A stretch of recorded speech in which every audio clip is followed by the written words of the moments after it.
নিষিদ্ধ জঙ্গি সংগঠন পিএফআই এর সমর্থক তৃণমূল কংগ্রেস। পিএফআই এবং তৃণমূল যোগ নিয়ে এমনই চাঞ্চল্যকর অভিযোগ শুভেন্দু অধিকারী। ফরাক্কার মনিরুল তৃণমূল কংগ্রেসের ক্যাডার, বিস্ফোরক দাবি করলেন বিরোধী দলনেতা শুভেন্দু অধিকারী। এই মনিরুল ফরাক্কার এমএলএ তো পিএফআই এর প্যারেডে ছিল, তৃণমূল তো সাপোর্ট করে। এই মনিরুল ফরাক্কার এমএলএ তো পিএফআই এর প্যারেডে ছিল, তৃণমূল তো সাপোর্ট করে।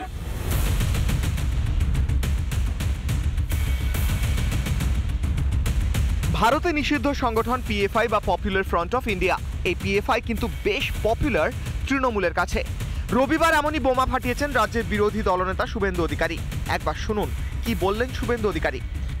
তৃণমূল তো সাপোর্ট করে। এই মনিরুল ফরাক্কার এমএলএ তো পিএফআই এর প্যারেডে ছিল, আমার বিরুদ্ধে স্লোগান দিচ্ছে। মুসলিম ইউথ অর্গানাইজেশন থেকে লিফলেট বের করেছে। করতে দেন, কোনো আমি সাচ্চা হিন্দু, ভারত মাতার সন্তান, এসব কাজ চলবে না।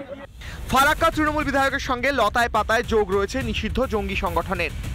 শুভেন্দুর অভিযোগ উড়িয়ে দেওয়াও যাচ্ছে না। কেন বলছি, 2022-এর এই ছবি দেখুন। পিএফআই এর সভায় বক্তব্য রাখছেন মনিরুল ইসলাম। স্লোগান ওঠে, আরএসএস এবং হিন্দুত্ববাদীরা নাকি দেশের ক্যান্সার। তৃণমূল আর পিএফআই যোগ স্পষ্ট হচ্ছে এই নিষিদ্ধ জঙ্গি সংগঠনের আরও একটি কথায়। কি বলছেন এই পিএফআই কর্মী, শুনুন।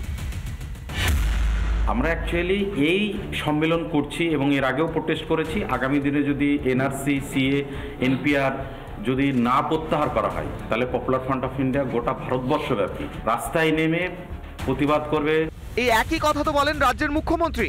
কে আমরা করছি না, নিঃশর্ত কে অধিকার দিলে দাও, তা নাহলে বিদায় নাও। তাই এনআরসি আমরা করতে দিচ্ছি না। কে আমরা মানি না, নিঃশর্তে করলে করুক, আমার কোনো আপত্তি নেই। যারা দেশের বিরুদ্ধে যুদ্ধ চায়, দেশ বিরোধী কাজ করে, সেই সংগঠনের প্রতি কিসের এত দরদ তৃণমূলের? 2022 সালে পিএফআইকে নিষিদ্ধ ঘোষণা করে কেন্দ্রীয় সরকার। ইউএপিএ আইনে 5 বছরের জন্য সংগঠনটির ওপর নিষেধাজ্ঞা জারি করা হয়। 2020 সালে বেঙ্গালুরু দাঙ্গার নেপথ্যে পিএফআই এর হাত বলে দাবি তদন্তকারীদের। আল কায়দার সঙ্গেও যোগ রয়েছে এই মৌলবাদী সংগঠনের। দেশ জুড়ে এনআইএ অভিযানের পর পপুলার ফ্রন্টকে নিষিদ্ধ ঘোষণা করে কেন্দ্রীয় সরকার। সন্ত্রাস বিরোধী আইনে পিএফআই এর পাশাপাশি আরও 8টি সংগঠনের ওপরেও নিষেধাজ্ঞা জারি করা হয়েছে। তৃণমূল স্পষ্ট করুক যে দলের সাথে এদের কোনো যোগাযোগ আছে কি নেই।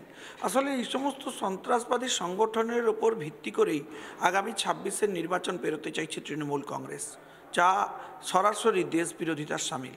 2026 এগিয়ে আসছে, শুভেন্দুদা একটু ঘাবড়ে যাচ্ছেন। উনি হয়তো ভুলে গেছেন যে এসএসপি, পাটনার এসএসপি মনজিৎ সিং ধিল্লন, উনি মনজিৎ সিং ধিল্লন যখন পিএফআই মডিউলটা যখন ক্র্যাক করেছিল, বাস্ট করেছিল, তখন জানা গেল যে বিজেপি আর আরএসএস, মানে বিহারের কথা বলছি, বিজেপির আর আরএসএসের ডিরেক্ট লিঙ্ক আছে পিএফআই সাথে। 26-এর আগে তৃণমূল বিমুখ জনতা, তাই কি তৃণমূলের ভরসা এবার জঙ্গিরা? রিপাবলিক বাংলা।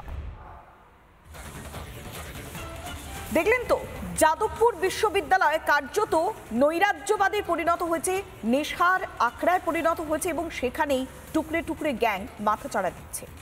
আর এবার একটু দেখাবো কলকাতা মেডিকেল কলেজ হাসপাতালের ভূমিকা এবং সেখানকার পরিবেশ। না, ভেতরে না, বাইরে। কেননা নিরাপত্তার দায়িত্বে থাকে সেখানে পুলিশ, আর সেই পুলিশ নাকি মদ্যপান করে লুটোপুটি খাচ্ছেন। পুলিশ কর্মীর এই কীর্তি দেখে রীতিমতো হতভম্ব রোগীর পরিবার। এদিনের ঘটনায় ফের একবার প্রশ্নের মুখে পুলিশ প্রশাসনের ভূমিকা। দেখুন একবার ছবি। কি করছেন মধ্যে আপনি? তাহলে কি আমার প্যারালাইসিস? হ্যাঁ, গন্ধ কিসে উঠছে মুখ থেকে? ঠিক আছে, বলুন। কি বুঝলেন? এদের হাতেই কিনা রাজ্যের আইন শৃঙ্খলার ভার। যিনি নিজের ভারই নিতে পারছেন না, তিনি ডিউটিতে ছিলেন কলকাতা মেডিকেলে। ঠিকমতো হাঁটা তো দূর, উঠে দাঁড়ানোর ক্ষমতাটুকুও নেই উর্দিধারী পুলিশের। ঠিক কি হয়েছিল ঘটনাটা? পুলিশ কর্মীর নাম অরুণ কুমার দাস। শহরের অন্যতম সরকারি হাসপাতাল কলকাতা মেডিকেল কলেজের আউটপোস্টে ডিউটিতে ছিলেন তিনি। জরুরি বিভাগের সামনে তাকে অসংলগ্ন অবস্থায় দেখেন রোগীর পরিবার পরিজনেরা। আচমকা মাটিতে পড়ে গড়াগড়ি খেতে দেখা যায় পুলিশ কর্মীকে। খবর পেয়ে অন্য পুলিশ কর্মীরাই ছুটে আসে, তাকে টেনে তোলে।